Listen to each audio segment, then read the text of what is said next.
I'd planned this trip for months. 5 days overlanding solo through the rugged backcountry of Utah's Canyonlands National Park. Armed with my fully kitted out Jeep Wrangler, extra fuel, food, water, and recovery gear, I was prepared for whatever the wilderness could throw at me. Or so I thought. The first day was perfect.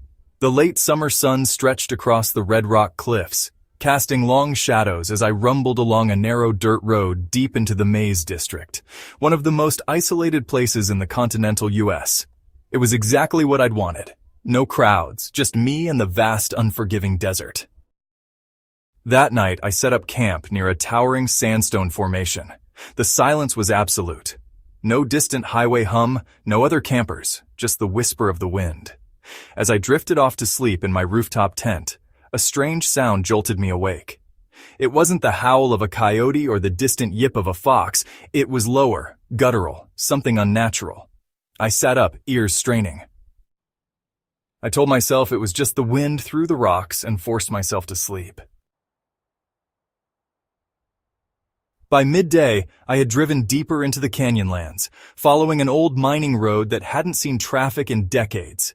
My GPS showed I was near an area known as the Dollhouse, a collection of bizarrely shaped rock formations. I stopped to take in the eerie beauty, but something else caught my eye. Tracks. Not tire tracks. Not human footprints. They were massive, easily a foot longer than mine, with 3 long claw-like toes. Whatever had made them was heavy, as the prints had pressed deep into the sandy soil. I crouched down, feeling a chill despite the heat. No animal I knew of left prints like this. I took a few photos and moved on, my excitement for solitude replaced by an unshakable unease. That night, as I sat by my campfire, I kept my rifle close. The feeling of being watched gnawed at me. The desert was vast, but it felt like something was lurking just beyond the flickering light. The next morning I woke to find something had disturbed my camp. My gear was intact, but the sand around my Jeep was disturbed. Deep, erratic grooves, as if something had dragged its claws along the ground.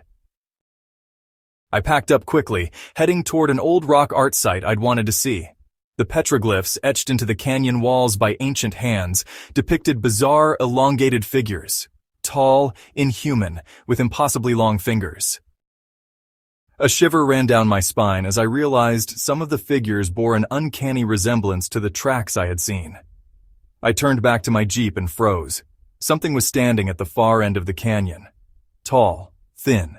It blended into the shadows, its limbs too long, its head cocked slightly as if studying me. My breath caught in my throat. Then it moved. Not like a person, not like any animal. It twisted, slithered, its limbs bending unnaturally as it disappeared behind a rock. I sprinted to my Jeep and slammed the door shut, kicking up dust as I tore out of there. I didn't stop driving until I was miles away. I considered cutting the trip short, but I was too deep in the back country to make a fast escape. I set up camp early, making sure my Jeep was parked for a quick getaway.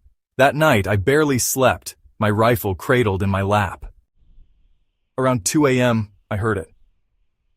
Not just the guttural growl from before, this was worse. It was a wet, clicking sound, followed by something heavy brushing against the Jeep.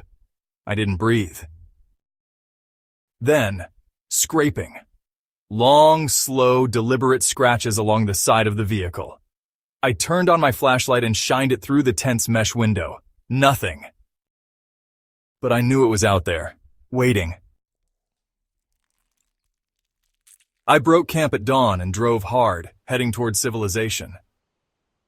But as I wound through the labyrinthine canyons, I caught movement in my rearview mirror. It was following me.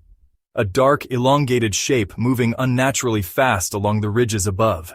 It would disappear behind a rock, then reappear closer.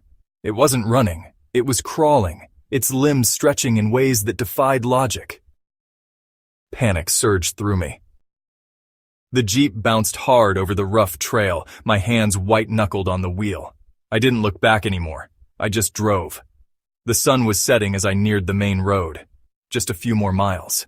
Then, a flash of movement. It was in front of me. For a split second, I saw it clearly. A towering figure, skin stretched too tightly over long bones, its eyes black voids reflecting the last rays of sunlight. I floored it. The creature leapt, moving impossibly fast, but I roared past, tires spitting up dust. I didn't stop driving until I reached the first gas station, stumbling out of the Jeep, hands shaking. I never went back. Days later, I found the photos I had taken of the tracks. They were blurry, inconclusive, just footprints in the sand. The scratches on my Jeep? Gone. As if they had never been there. I tried researching the petroglyphs, looking for any accounts of strange sightings in the Canyonlands, but found nothing. Whatever I saw is still out there, waiting, and I will never go back to find out what it was. Please like and subscribe.